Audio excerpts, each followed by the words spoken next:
Good afternoon, yung hapon pala may litson naman tayo guys, July 10. Guys, hindi natin patagalin. Tara, let's start. Boom! Ito na ang ating litson guys, oh. Nalilikot na. Nag-start tayo 12:40 in the afternoon. So, yung litson natin guys, nasa 30 to 35 kilos. Malit lang ito guys. Kasi malit naman yung order sa atin ngayong araw. Kaya start na sa pag-ikot.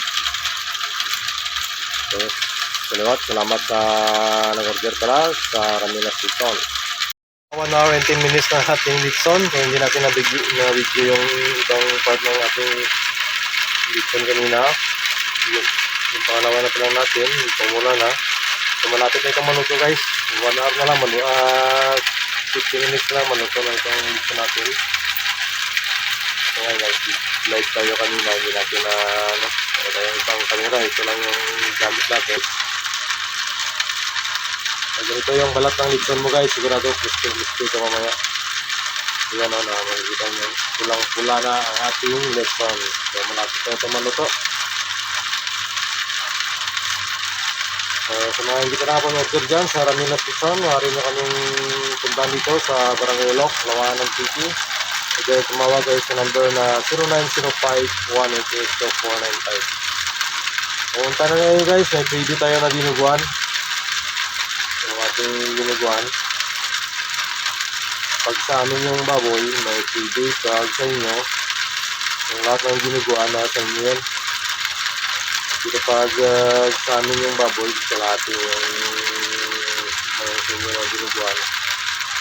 Binibigay din natin yung kalahati sa mga pagkakatay ng baboy natin, yung pinagkakain din natin sa kanila yung iba.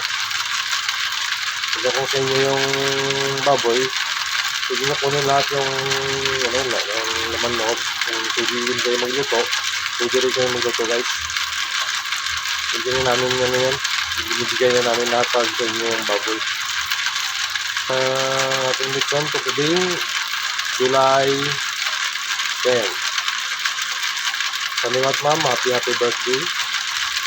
Guys, naka 1 hour and 30 minutes ang ating litson. So makita nyo guys, pulang-pula ng ating litson.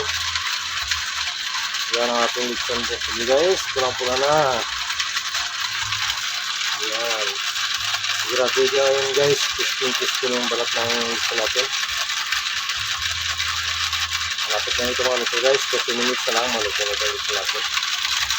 Itutuloy lang natin mga 30 minutes pa. Sigurado para lutong-lutong ating litson.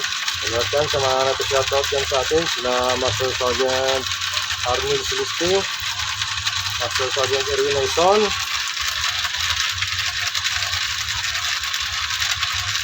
isa kumpare dyan sa Negros, si Joseph Ipana. Ngayon hapon si Muda. Hari si pare mo dyan, dapat yung pilong litson. Baka mga classmates ko na lang sa Negros. Sila Norman Natson,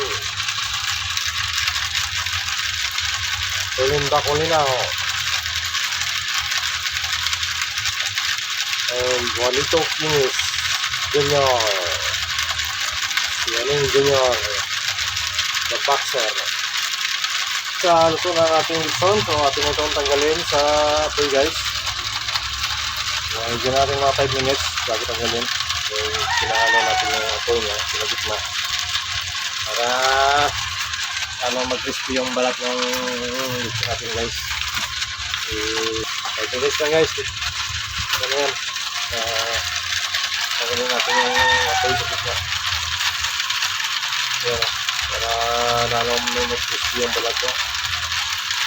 Ganyan mag-litson guys, pag luto na, magpa 5 minutes na na bulyo ng kalayo sa sa litson nyo, tapos tanggalin nyo na agad para hindi nasunog yung balat ng litson nyo. So ganyan guys, crispy na yan. Sa yung crispy bao. Yan. Mula ulo hanggang paa.